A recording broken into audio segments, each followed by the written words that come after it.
Formations like these require long hours of intensive drilling and careful judgment.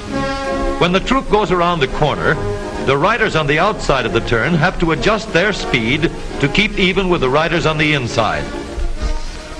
The man on the outside has to ride a lot farther and a lot faster in order to keep up with the parade. The outside wheels must spin faster than the wheels on the inside because they have a greater distance to travel in the same length of time. When a wagon turns a corner, the wheels can travel at different speeds because each one can turn freely on the axles. And in the early automobiles, the rear wheels turned separately and only one wheel was connected to the engine. But when only one wheel was driven by the engine, it had to do all the work, and it couldn't get a good enough grip on the road to do its job properly. So the one-wheel drive was soon out of date.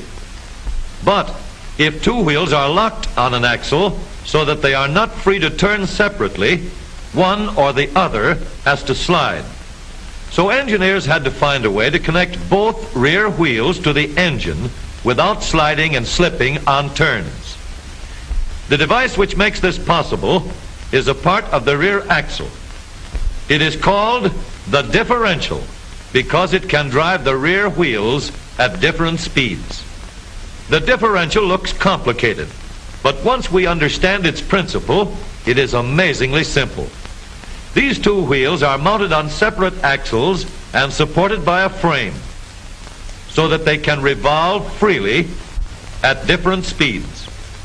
Let's fasten a spoke on the inner end of each axle so that by turning the spokes, we can turn each wheel separately. With a bar or crosspiece, we can turn both wheels in the same direction at the same rate of speed. Let's get something to hold this bar in place so that it will press against the spokes. Notice that this support is not locked to the axle. It turns freely. Now we can spin the wheels by rotating the support. This is fine as long as both wheels are able to turn at the same speed. But let's see what happens when we go around the corner. With this arrangement, we cannot drive one wheel faster than the other. And if we stop one wheel, the other wheel won't budge.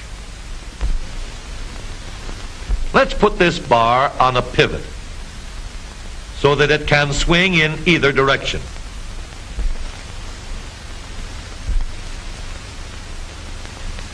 Now, the bar can still turn both wheels at the same speed. And because it pivots, it lets one wheel turn even when the other is stopped. But if turned too far, the bar will swing around until it won't drive the spokes that turn either wheel. We need another crossbar and more spokes to carry on the job. When we stop one wheel, the crossbars will continue to push the spokes of the free wheel around. As long as both wheels are free to turn, the bars do not swing on their pivot and the wheels move at the same speed. Now we have the working principles of a differential. To adapt the model for use in an automobile, we will have to make a few changes. In order to reduce the jerky action caused by wide spaces between the spokes, we will put in more spokes. Further filling in the spaces between the spokes gives steadier, more continuous action, and changing the shape gives firm, constant contact. Now we can make the gears thicker and stronger, and we have differential gears. The edges are cut so that they will fit together more smoothly and silently. And another gear is added to share the work of driving the axles. The principle is the same. In order to turn the support and drive the wheels, we can fasten a large gear here, connected by a smaller gear to a source of power.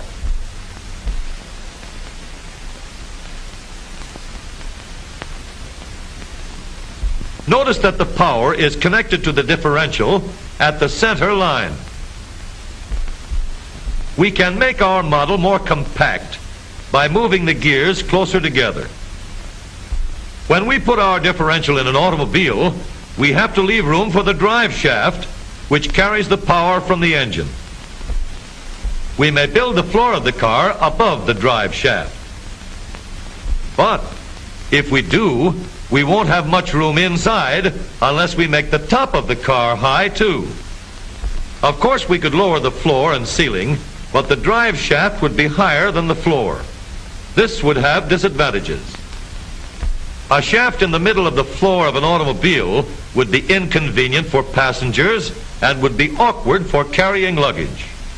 Today, engineers have found a way to make the car roomier and closer to the road without a clumsy shaft above the floor. The drive shaft from the engine to the differential is lowered out of the way, and the drive shaft is connected to the rear axle at the bottom. The new low center drive makes the rear axle quieter, stronger, and more durable because it gives better, smoother contact between the gears. The automobile of today with the low center drive is stronger and more rugged.